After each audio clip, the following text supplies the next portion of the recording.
네, 만나서 반갑습니다.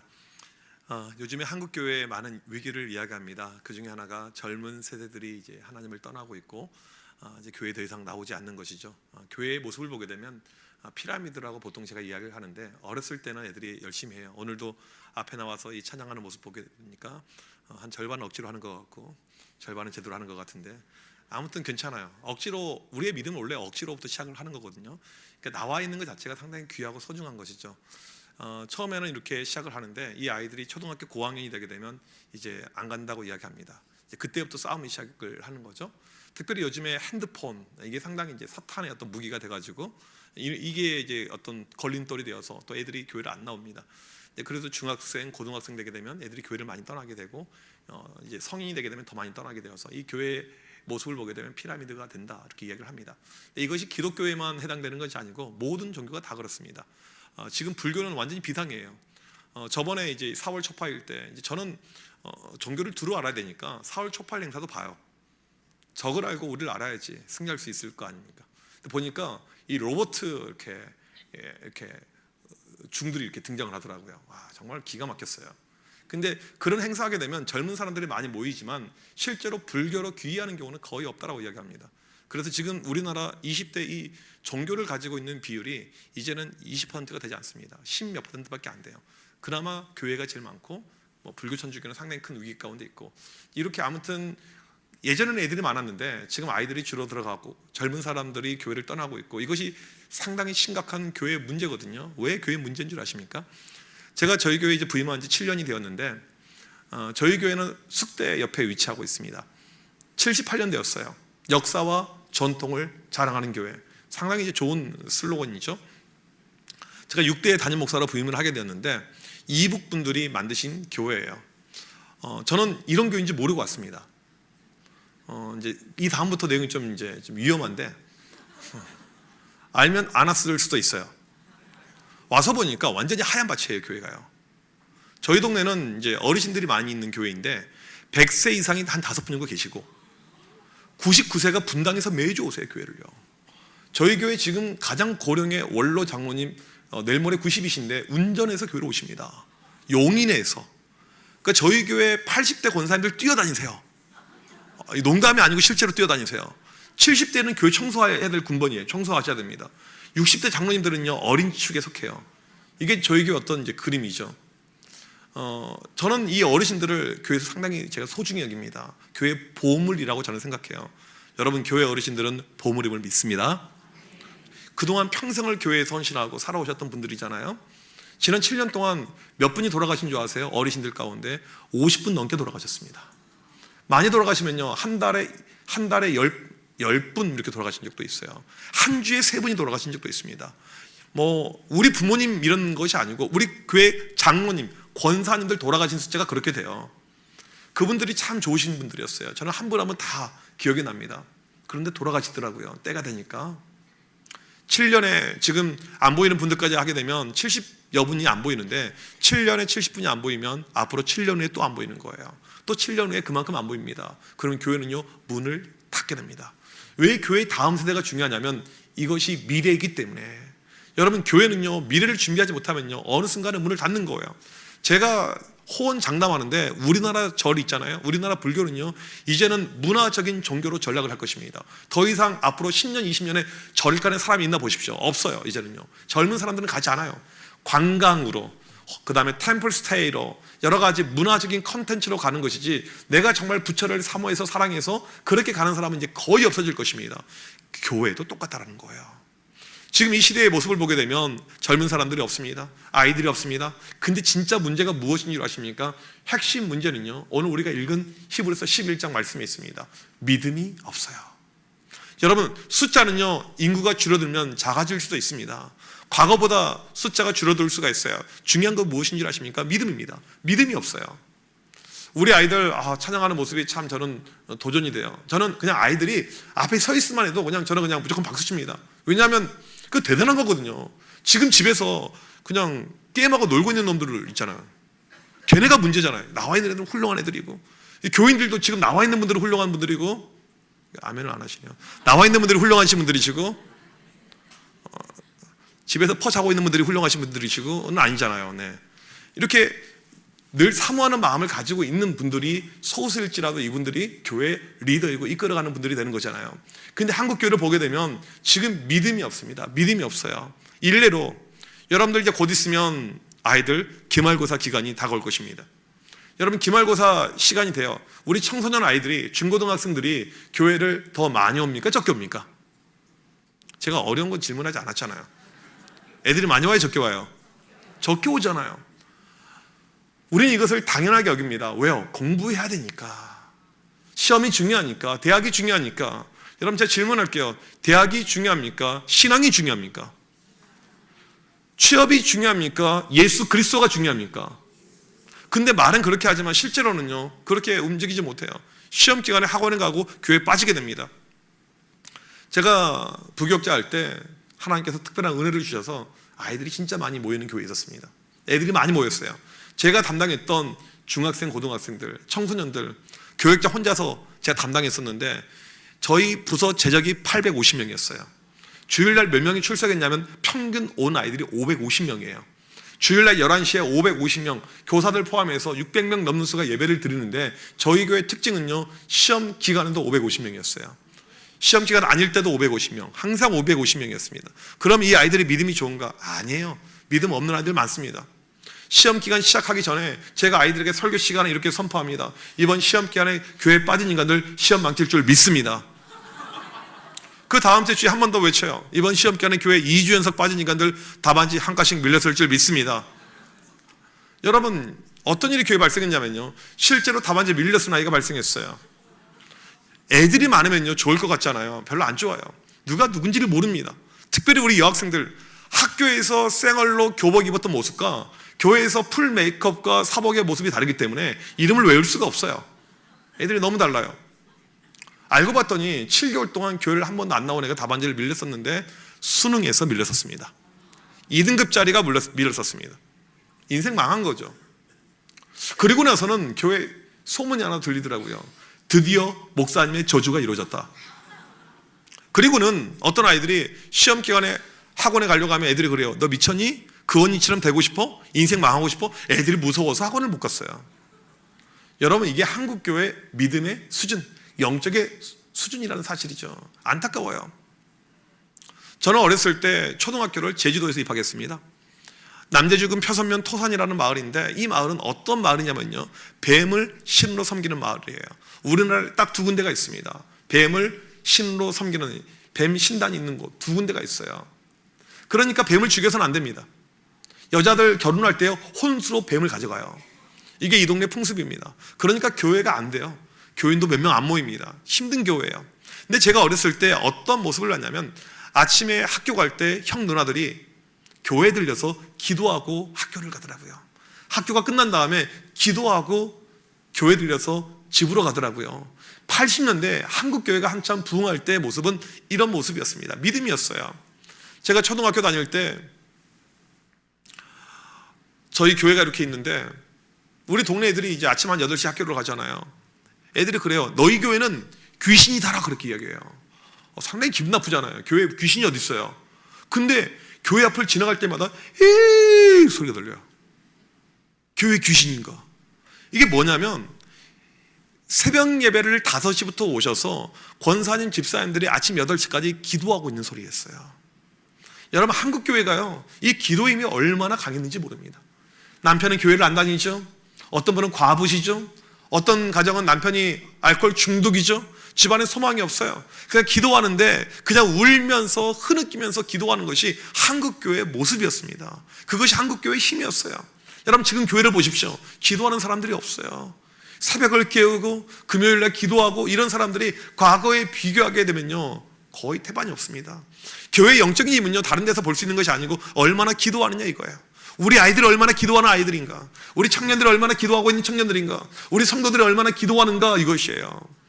제가 저희 교회 부임해서 진짜 감사했던 것은 무엇이냐면 저희 장로님이 10분이 계시거든요.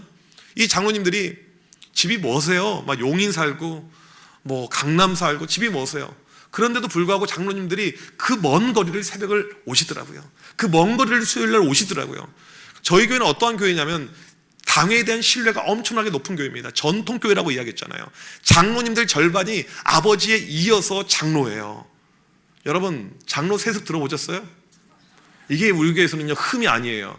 영광이고 자랑거리입니다. 아버지에 이어서, 권사도 어머니에 이어서.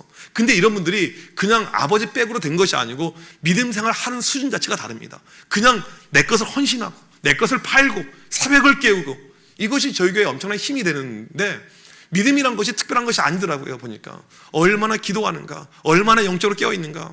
저는 오늘 우리 특별히 자녀들 이야기, 또 우리 이 교회 미래에 대한 그런 방향성에 대한 이야기를 좀 나누려고 합니다.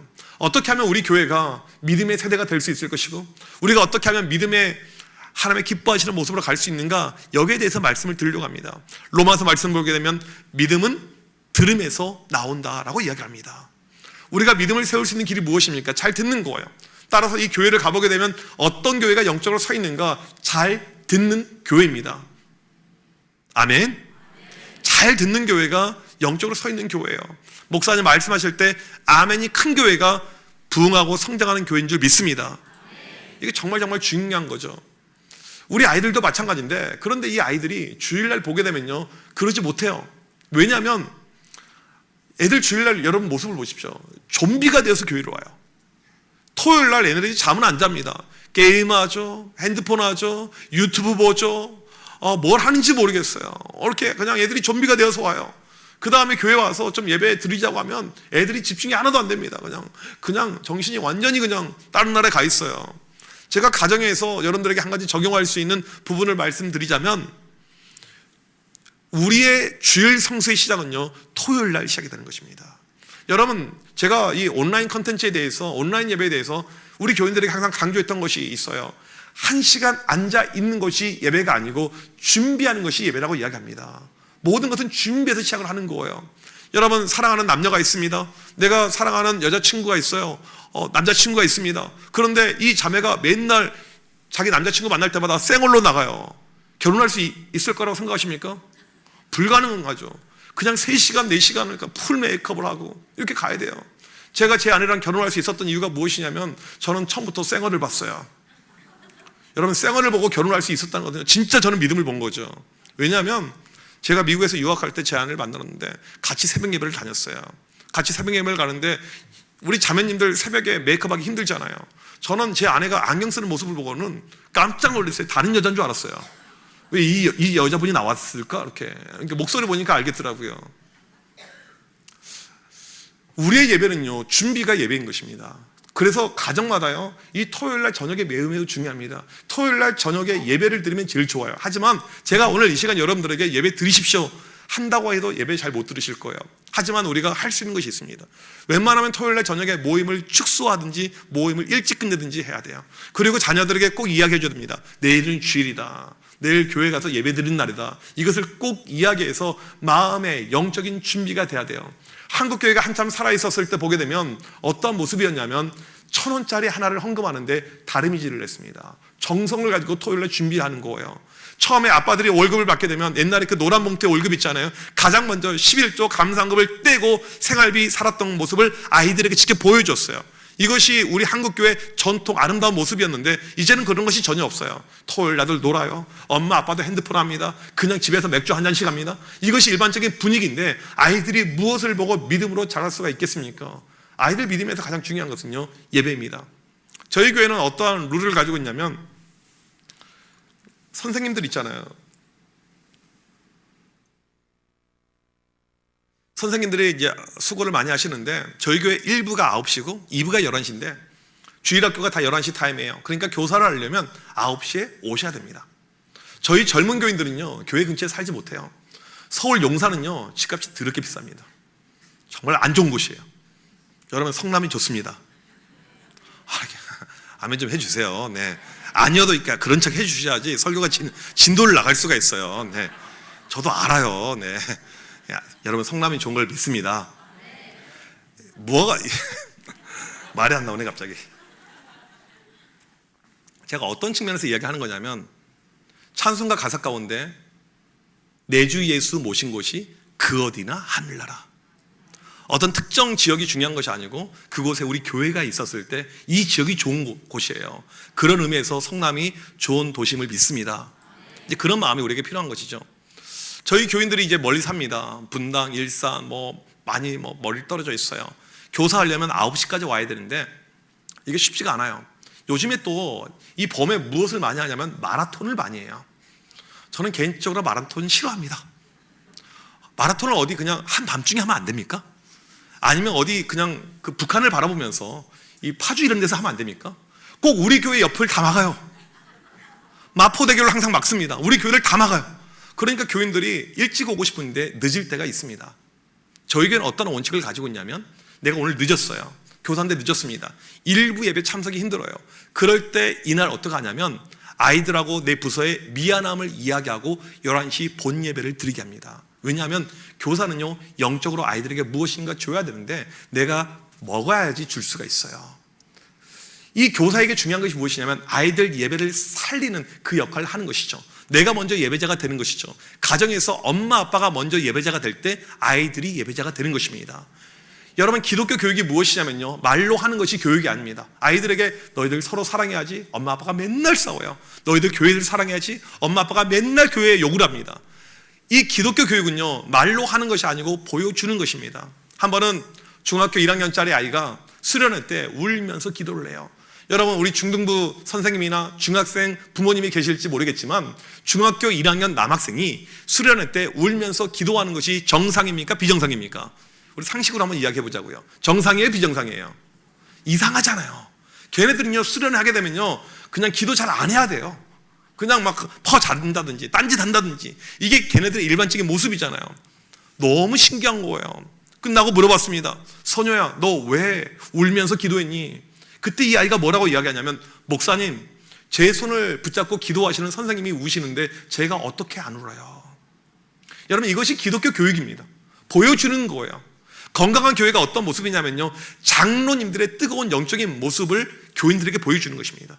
권사님들의 강력한 기도의 모습을 교인들에게 보여주는 거예요. 아이들은 그 모습을 보면서 자라는 것이죠.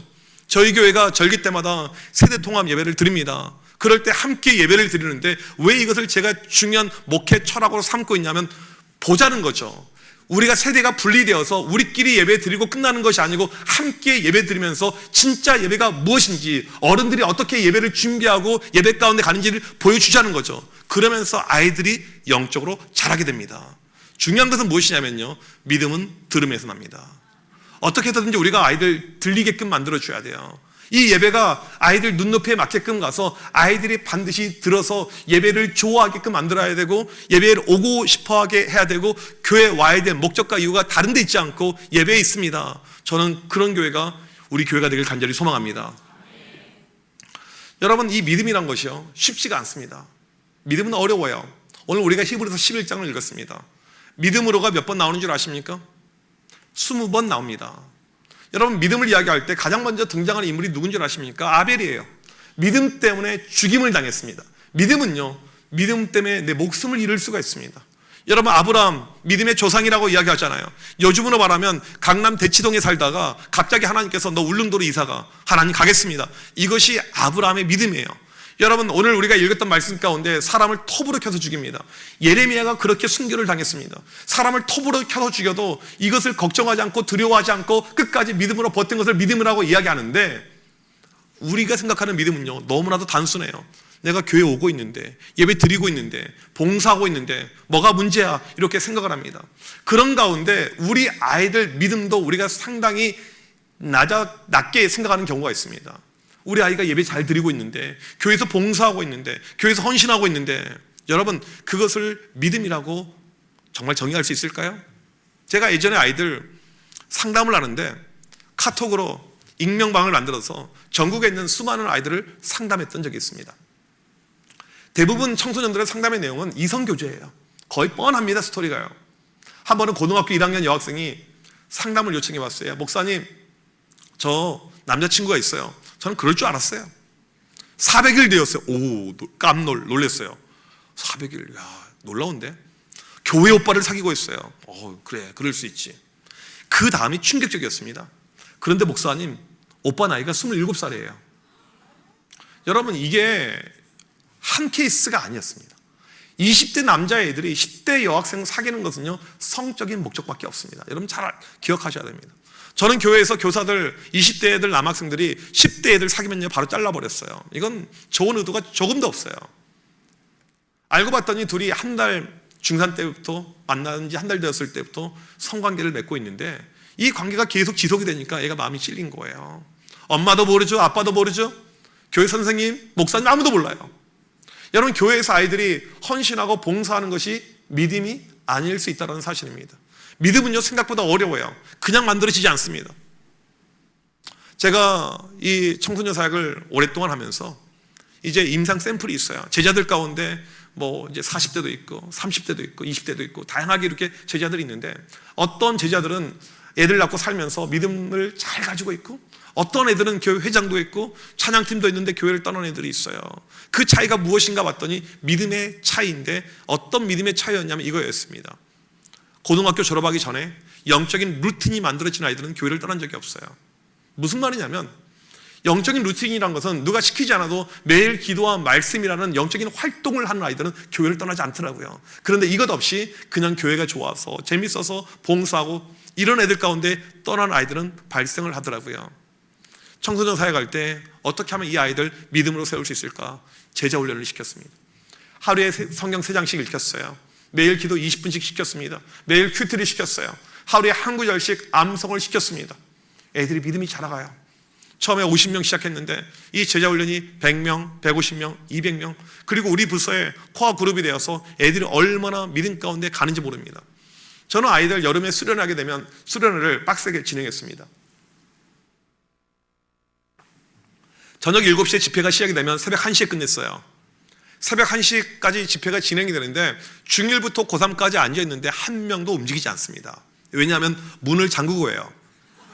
모든 것은 환경이 중요해요. 뭐 핸드폰 뺏는 것은 당연한 것이고요. 교회 행사하게 되면 뭐 환경이 중요해요.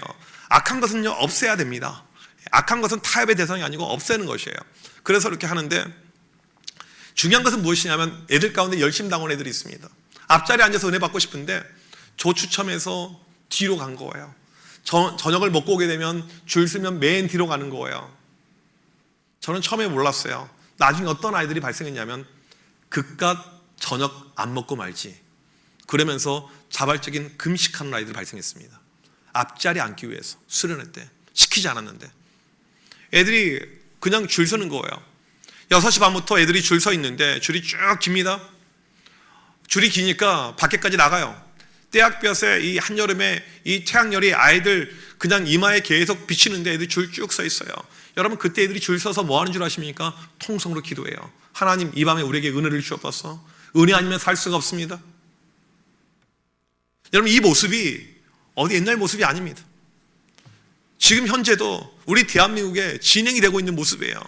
오늘 히브리서 11장 38절에 뭐라고 나와 있습니까? 이런 사람은 세상이 감당하지 못한다고 이야기했어요. 믿음에 있어서 세상이 도무지 감당이 못할 만한 그런 그릇의 믿음을 만들어가는 것이 저는 이 시대의 교회의 사명이라고 확신합니다. 교회는요 아이들 명문대 보내는 곳이 아니죠. 물론 가면 좋겠지만, 여러분, 교회는요 세상에서 성공시켜주는 곳이 아닙니다. 교회는요 우리 성도들 주식을 떡상시켜주는 그런 곳이 아니에요. 물론 그러면 좋겠지만, 교회는요 우리의 믿음을 자라게 하는 곳임을 믿습니다. 아이들, 어른들 할 것 없이 이 교회가 믿음으로 나아가게 힘쓰는 것, 그래서 주님이 보실 때 착하고 충성된 종이라는 일컬음을 받을 수 있는 교회가 되길 간절히 축복합니다. 그것이 우리가 가져야 될 목표인 거죠. 애들이 이제 믿음이 자랍니다. 학교들마다 기도회가 열렸는데, 제가 있었을 때 저희 지역의 모든 중고등학교에 기도회가 다 있었습니다. 매일 기도해요. 애들이 얼마나 학교에서 뜨겁게 기도하는지 모릅니다. 한 번은 교사가 부족해서 교사를 충원하려고 하는데 교사가 없어요. 하나님 어떻게 해야 될까요? 기도했더니 받았던 응답이 무엇이었냐면 아이들 다시 한번 써먹으라는 것입니다. 고3 졸업하는 아이들에게 물어봤습니다. 너 성경 몇 독했니? 목사님 7독했습니다. 너 성경 몇 구절 암송하고 있니? 300구절 암송하고 있습니다. 너는 어디까지 암송했니? 로마서 8장 전체를 암송하고 있습니다. 여러분, 이 정도가 되면 교사할 자질이 됩니까? 되지 않습니까? 된 거죠. 나이와 아무 상관이 없어요. 이 젊은 친구들 이제 20살 갓 올라간 애들 교사를 맡겨놨는데 너무너무 잘하는 거예요. 가는 데마다 반이 부흥하기 시작합니다. 그래서 이제 제자 훈련을 시키면 이 아이들 졸업할 때마다 다 교사를 시켰어요. 우리 부서 85명의 교사 가운데 45명이 대학생이었는데 대학생 나이 해봤자 20대 초반 중반입니다. 우리 동네 대학교가 거의 없어요. 수도권 대도시입니다. 매일 주말마다 내려와요. 헌신합니다. 섬깁니다. 그리고 자라나는 이 학생들 가운데 어떠한 비전이 생겼냐면 나도 크면 교사할래. 나도 청년부 올라가면 쌤 하고 싶어. 선생님 하고 싶어. 이것이 아이들의 비전이 된 것입니다. 건강한 교회 특징이 무엇인 줄 아십니까? 영적인 선순환이에요. 지금 우리가 가르치고 있는 이 주일학교 아이들이 교사가 되고 집사가 되고 권사가 되고 장로가 되고 목사가 되는 역사가 일어나길 간절히 축복합니다. 이것이 교회의 건강도죠. 건강한 우리 교회 지금까지 역사를 보는 가운데 얼마나 많은 주의 종을 배출했는가, 얼마나 많은 하나님의 종들이 나왔는가, 이것을 보게 되면요 여기서 교회 건강도가 나오게 되는 것입니다. 여러분, 믿음이란 것은요 어렵지만 쉽지 않지만 이게 잘하게 됩니다. 마지막에는요 엄청난 열매들, 엄청난 역사들을 얻게 되는 것이 바로 이 믿음이에요. 여러분, 우리에게 오늘 필요한 것이 무엇입니까? 믿음입니다. 제가 고린도전서 13장 말씀을 볼 때마다 느끼는 것이 있습니다. 믿음, 소망, 사랑을 이야기하죠. 저는 이것을 점층적으로 해석을 해요. 성경에서요 믿음과 소망과 사랑 중에 빈도수가 가장 많이 나오는 단어는요 믿음입니다. 왜요? 가장 중요하니까. 믿음이 없이는 하나님을 기쁘게 할 수가 없습니다. 믿음이 없이는 구원에 이를 수가 없습니다. 믿음이 없이는 하나님의 자녀가 될 수가 없습니다. 모든 것의 시작은 믿음이에요. 그러면 우리가 믿음이 생기게 되면 어떠한 일이 우리 가운데 발생하냐면 소망이 생깁니다. 믿음이 있는 사람에게 소망이 생기는 거예요. 소망을 다른 말로 뭐라고 하는 줄 아십니까? 비전이라고 이야기합니다. 꿈이라고 이야기합니다. 저는 믿음을 가지고 저희 교회에 부임을 했어요. 7년 전에 부임을 했어요.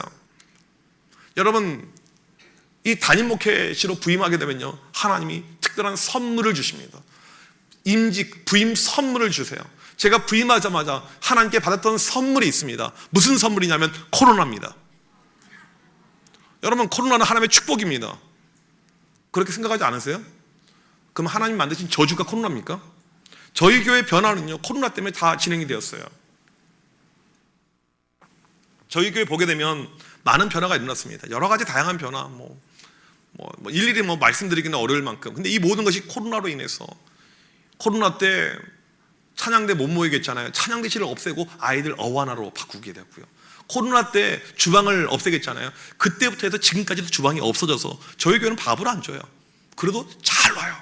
여러분, 교회는요 밥 먹기 위해서 오는 것이 아니고 하나님의 은혜를 얻기 위해서 온다고 저는 확신하고 있습니다. 그래서 교회 와서 빵은 줘요. 빵.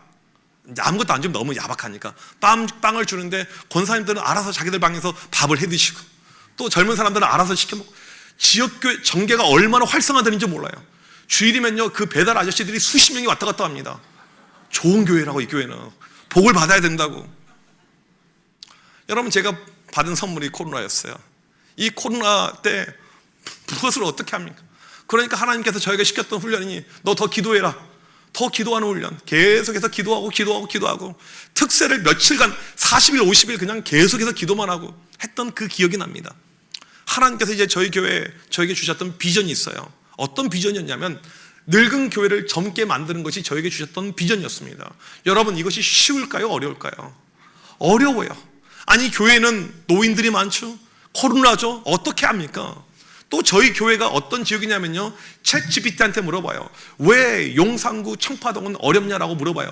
이 교회가 성장이 어렵냐. 걔가 뭐라고 이야기한 줄 아세요? 여기는 교회 밀집 지역입니다. 이렇게 이야기해요. 여러분 교회 근처에도 대형 교회가 많이 있겠지만 저희 교회는요 여러분 근처에 있는 대형 교회랑 비교가 안 됩니다. 온누리, 여의도, 순복음 이런 데가요 교회 앞에서 버스 타면요 바로 20분 안에 다 갈 수가 있어요. 그 다음에 웬만한 사이즈의 교회는요 300m, 400m 간격으로 계속 있습니다. 그 다음에 교회만 있는 것이 아니고 증산도, 통일교 다른 것들도 다 있어요. 무슨 종교의 성지도 아니고. 이제 이 목회를 해야 되는데 하나님 어떻게 하면 좋을까요? 보니까 서울에 있는 교회의 특징이 있습니다. 서울에 있는 교회의 장점이 있어요. 지방에서 청년들이 올라옵니다. 대학생들이 올라와요. 그리고 이들이 교회 청년부를 이루죠. 그렇게 청년들이 많더라고요. 우리 교회 빼고. 우리 교회는 없어요. 우리 청년부 회장이 뭐라고 이야기했냐면 자기가 찬양 인도할 때 어떤 날은 2명 앉아서 예배를 드렸다는 거예요. 청년들이 망한 교회. 여러분, 그럼 남아있는 청년들은 누군 줄 아십니까? 착한 청년들입니다. 여러분, 교회 청년들을 바라볼 때마다 어떤 시선으로 봐야 되냐면 우리 교회 청년들은 착한 청년들. 아멘을 안 하시네요. 우리 교회 청년들은 나쁜 놈들. 여러분, 교회 청년들은요 귀해요. 소중합니다. 이 금요일날 나와 있다, 이건 이 불금이잖아요. 불금. 이때 나와 있을 정도면요 가장 착한 청년임을 믿습니다. 이런 시선이 우리에게 필요한 것이죠. 귀하게 여겨야 돼요. 소중하게 여겨야 돼요. 저희 교회 청년들이 없어요. 우선은 교회 위치가 너무나도 좋지 않습니다. 저는 오늘 우리 영도교회 오면서 참 제가 너무 좋았어요. 평지에 있잖아요. 대로변에 있잖아요. 저희 교회는요 내비가 못 찾아요. 교회가 산 꼭대기에 있습니다. 그리스 가면 아테네 아크로폴리스가 있어요. 파르테논 신전이 있습니다. 꼭대기에. 우리 교회가 딱 그 자리에 있어요. 벤치마킹 한 것 같습니다. 서울이 물에 잠겨도 우리 교회는 물에 잠기지 않습니다. 홍수에 걱정이 없는 교회예요. 언덕으로 올라가야 됩니다. 쭉 올라가야 돼요. 성남에 그런 고바위들 많이 있잖아요. 그런 지역입니다. 교회 주보에 보게 되면 쑥대 입구역 10번 출구에서 교회까지 10분 걸린다라고 나와 있지만 거짓말입니다. 누가 그렇게 써놨는지 모르겠어요. 저는 써놓지 않았습니다. 원로 목사님 때 써놨던 것을 지우지 않았어요. 그분의 전통을 중요시 여겨야 되니까요. 하지만 군인 빼고 저는 10분에 돌파한 사람 본 적이 없습니다. 저희 교회에서 이제 밑으로 쭉 내려가요. 편하게 700m만 걸어서 내려가게 되면 우리나라에서 청년들이 가장 많이 모이는 교회가 있습니다. 700m예요. 3자로 시작하는 교회고요. 끝자리 수는 1, 2, 3 중에 하나인 교회입니다. 조합하면 교회 이름이 나오죠. 청년들이 없어요. 제가 청년들 물어봤습니다. 너희들 어떻게 해주면 좋을까? 청년들을 만나서 물어봤어요. 했더니 이 청년들이 이제 하는 이야기가 있습니다. 너무 지쳤다는 거예요. 너무 힘들다라는 것입니다. 여러분, 교회는요 봉사하기 위해서 오는 것이 아니고요 은혜 받기 위해서 와야 됩니다. 교회 가장 중요한 것은 은혜예요. 은혜를 체험해야 됩니다. 여러분, 그런 교회가 우리 교회가 되길 간절히 축복합니다. 은혜가 중요한 거죠. 근데 청년들이, 착한 청년들, 혼자서 찬양팀도 하죠. 혼자서 교사도 하죠. 이것저것 일하다가 지쳐서 교회를 안 나옵니다. 다른 교회로 가버린 거죠. 주일날 예배 시간에 교인들에게 이야기했습니다. 앞으로 청년들 일 시키지 않겠습니다. 은혜 받아야 됩니다. 11시 예배에서 청년들 다 내보냈어요. 나가라고 했어요. 실제로 다 내보냈습니다. 그랬더니 드럼 칠 사람이 없어요. 장로님이 자기가 치겠대요. 제가 그 장로님 알아요. 음치 박친 것을. 별로 중요하지 않았습니다. 건반 칠 사람이 없어요. 권사님이 치겠다라는 거예요. 자기 체린이 30까지 쳤다고. 별로 저한테 중요하지 않았어요. 청년들이 중요했습니다. 또 청년들에게 물어봤습니다. 너희들 뭐가 힘드니? 자꾸 와서 어른들이 말 붙이는 게 어렵대요.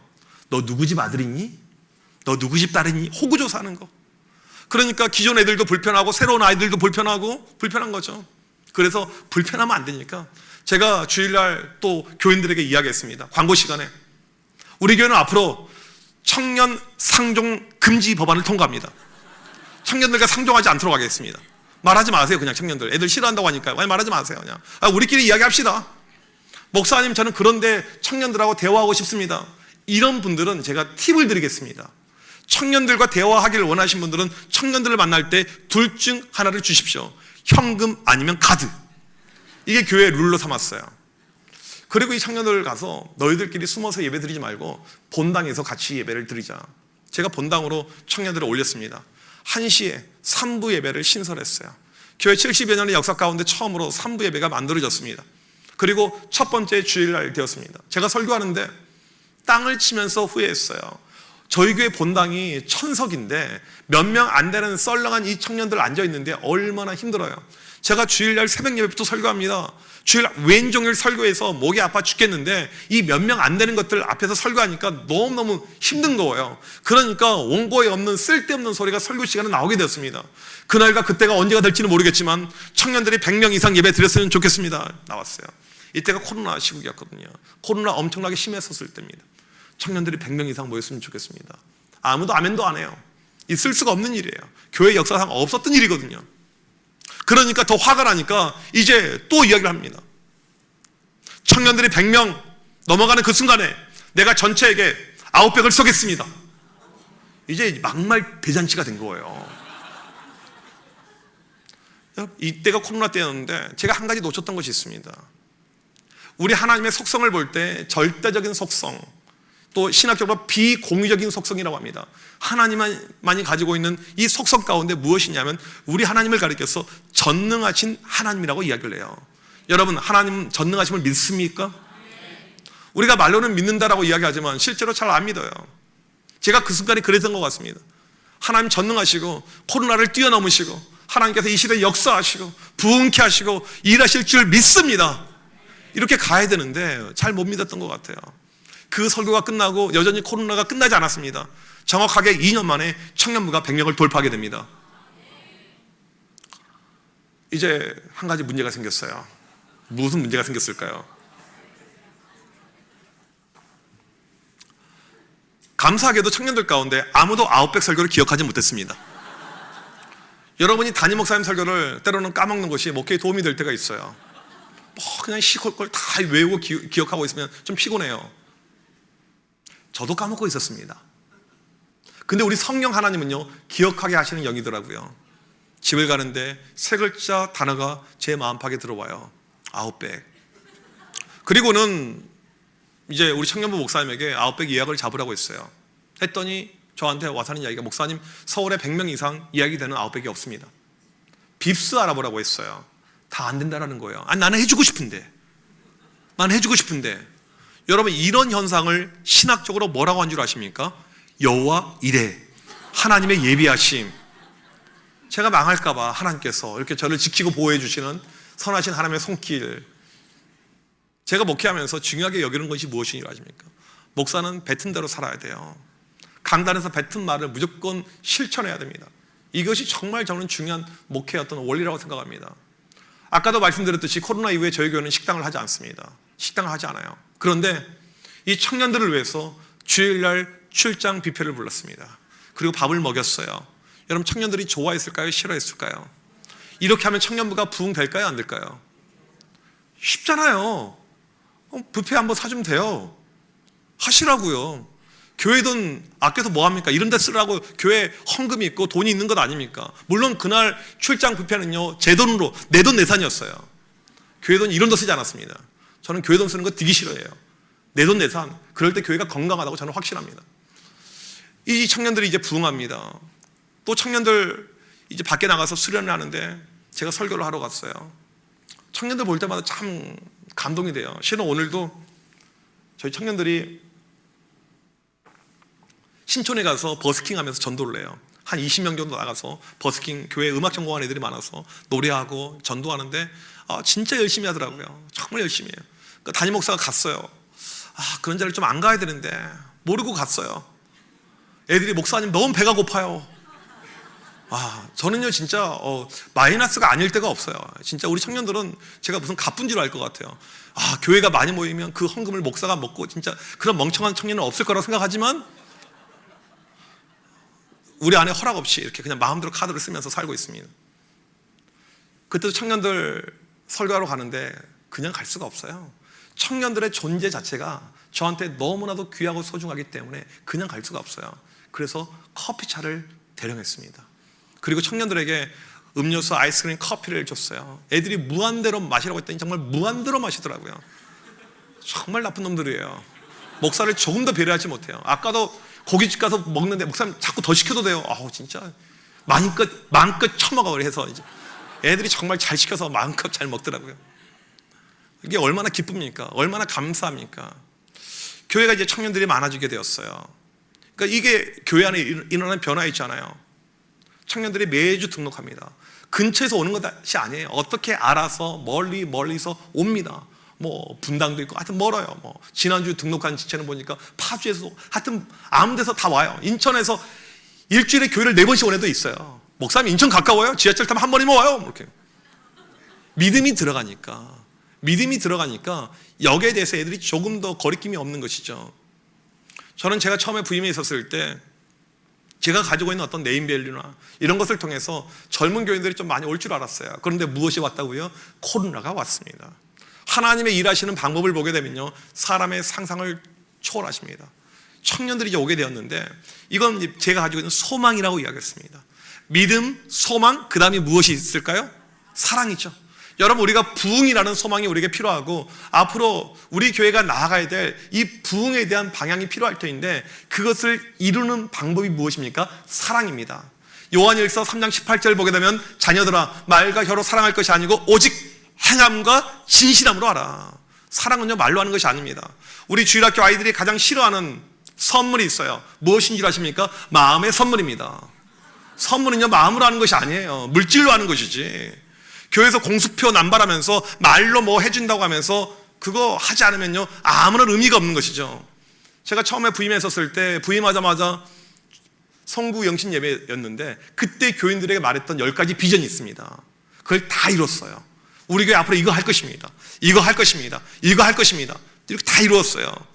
사랑은요 말로 하는 것이 아니고 행함으로 하는 것입니다. 어떻게 하면 이 친구들 도와줄 수 있을까? 행함으로 하는 거예요. 사랑이라는 행함이 있을 때 하나님께서 우리 교회를 향한 이 소망이라는 비전이 반드시 이루어질 줄 믿습니다. 이제 청년들이 많아지는데 2년 전인가 이 청년들이 단기 선교를 가더라고요. 저희는 이제 단기 선교를 많이 갑니다. 겨울 여름 이렇게 가는데 지금 올해만 하더라도 뭐 여름에만 한 5군데 100명 이상이 선교를 떠나요. 자비랑으로 다 떠납니다. 그러니까 여름에 뭐 수련회 같은 걸 못 해요. 선교 가야 되니까. 근데 이 겨울에도 선교를 떠나는데 자비랑이니까 돈이 많이 들잖아요. 22명의 청년들이 갔는데 나중에 알고 보니까 22명의 청년 가운데 14명이 커플이었어요. 커플 선교 여행. 여러분 교회에서 이렇게 커플들끼리 선교 가면 됩니까? 안 됩니까? 그러면 어떻게 해야 돼요? 선교를 가지 말까요? 어떻게 해야 돼요? 이 교회에서 자꾸 만남이 이루어지고 교회가 연회당이 되면 안 돼요. 말씀 좀 해보세요. 연회당이 되면 안 돼요. 어디 그러면 클럽 가서 만날까요? 지금 불금인데 어디 여기 뭐 한강 가서 맥주 한잔 하면서 만날까요? 저는 청년들에게 항상 이야기합니다. 교회가 연회당이 될지어다. 어디 세상에서 만나지 말고 교회에서 믿음의 형제 자매를 만나자. 근데 얘네들이 또 이런 것은요 아주 빨리빨리 순종을 해요. 그래서 커플 선교 여행이 된 것입니다. 느낌이 이상해서 갔다 온 다음에 청년부 전수조사를 해봤더니 29커플이 존재하고 있어요. 엄청나게 커플이 많은 거죠. 그러니까 이 교회가 어떻게 달라졌냐면 처음에는 그 밥에 그 나물이니까 자매들이 생얼로 교회를 와요. 여러분 식구들 앞에서 화장하지 않습니다. 이상한 거잖아요. 근데 이제 새로운 애들이 계속 오게 되니까 이 자매들이 필라테스를 하고요, 요가를 하게 되고요, 러닝을 다니게 되고요, 뭐 달라지게 됩니다. 그리고 이제 커플들이 자꾸 만들어지는데 작년 1년 동안 교회 안에서 이 안에서 눈이 맞아가지고 10커플이 결혼을 했어요. 작년 1년 동안. 아까도 또 연락 왔습니다. 목사님 결혼식 날짜. 또 저는 이게 중복이 되면 안 되니까 계속해서 요즘에는요 결혼을 이제 1년 전에 막 예약을 해요. 목사님, 제가 이때 해외 가야 되는데 이 결혼 때문에 못 가요. 짜증나 죽겠어요. 가야 되는데. 제가 어느 정도였냐면 북미 쪽에 정말 큰 교회 부흥회가 있어서 이 부흥회 와달라고 티켓팅 준비하고 있는데 결혼식 주여 제가 어딜 가야 됩니까? 여러분 목사가 부흥회 가야 돼요? 결혼식 가야 돼요?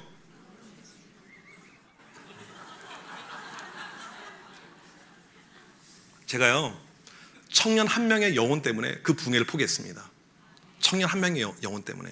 청년 한 명의 영혼이 중요하지 부흥회는 내가 아니어도 할 수 있는 분들 많이 있을 것이고 누구나 은혜 받을 것이고, 하지만 이 청년 한 명의 주례는 나 말고는 할 사람이 없을 텐데 그 마음이 이렇게 든 것이죠.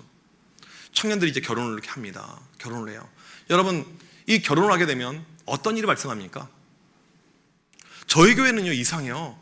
결혼만 하면 금방금방 임신하게 됩니다. 애들이 막 태어나기 시작하는데 경쟁이 붙었어요. 지금 애기 태어나는 거죠. 막 계속 막 태어나요. 태어나고 또 태어나고. 이제 애들이 막 태어나니까 이제는 막 40대들도 갑자기 또 임신을 해서 목사님 셋째를 임신했습니다. 우리나라가 지금 저출산으로 엄청난 위기 가운데 있는데 애들이 계속 태어나고 있잖아요. 제가 저희 교회 얼마 전에 예언을 했어요. 제가 웬만하면 예언하지 않는 이 장로교 보수적인 목사인데 예언을 했습니다. 조만간에 우리 교회에서 가장 크게 인원수가 많아질 부서는 유치부가 될 줄 믿습니다. 왜냐하면 계속해서 임신하고 또 임신하고 임신을 준비하고 있고 또 아기가 안 나는데 제가 기도하면 또 임신이 막 돼요. 할렐루야. 얼마나 좋습니까? 하나님께서 교회를 바꿔가는 방법이 여러 가지가 있는데 우리 교회는 이런 방법을 가지고 바꿔가는구나, 이런 생각을 해보고 있습니다. 여러분, 이 시대에 어렵고 힘들다라고 이야기하고 이 교회가 희망이 없다라고 이야기하고 교회가 젊어지기 어렵다라고 이야기하지만 저는 믿음이 있으면 능치 못함이 없다라고 확신합니다. 우리가 오늘 중요한 것이 무엇입니까? 믿음이에요. 그러면 우리에게 소망이 생기게 되고 사랑을 통해서 이걸 이루게 되면 하나님의 놀라운 역사가 우리 교회 가운데 반드시 임할 줄 믿습니다. 저희 교회 청년들 이야기 한 가지만 더 하고 말씀을 마치려고 하는데요. 저희가 이제 7월달 되게 되면 이 청년들이 여름 사역을 앞두고 영적인 무장하기 위해서 청년 특세라는 것을 하게 됩니다. 그러면 우리가 특별 새벽 기도를 1년에 한 4번 정도 하는데 이때는 청년 특세예요. 찬양 인도부터 대표 기도 모든 거 청년들이 하게 되고 설교도 이제 청년 사역자들이 와서 설교를 합니다. 청년들이 많이 참석해요. 어떤 일이 교회 가운데 발생하게 되냐면 청년들이 교회 올 때 새벽에 택시비가 많이 들어오니까 카풀을 하게 됩니다. 교회 근처에 누가 집이 있으면 그 집에서 얹혀서 자게 됩니다.